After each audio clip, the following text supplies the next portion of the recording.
ভারতীয় জনতা এগিয়ে চলছে ছোট বাংলাপুর স্টেডিয়াম থেকে ডক্টর অশোক লাহিড়ী মহাশয় তখন বিধানসভা বিধায়ক সম্মানীয় আমরা যাব কেউ তাড়াহুড়া করবো না, একজন আরেকজনকে ওভারটেক করবো না, সকলের কাছে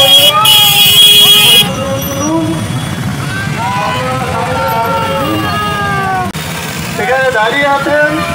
সকলের কাছে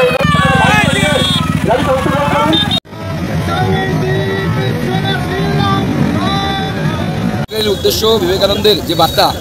বার্তা যুব সমাজকে জাগ্রত করার বার্তা, বাংলার যুব সমাজকে জাগ্রত করা, যার মধ্যে দিয়ে বিবেকানন্দের স্বপ্নের বাংলা তৈরি হতে পারে। এবং মাননীয় প্রধানমন্ত্রী যে ডাক দিয়েছে যে আগামী 25 বছর দেশের কথা ভেবে এমন কাজ করা এবং বিকশিত ভারত তৈরি করা আগামী 25 বছরের মধ্যে, সেই বার্তা দেওয়ার জন্য আজকে আমাদের বাইক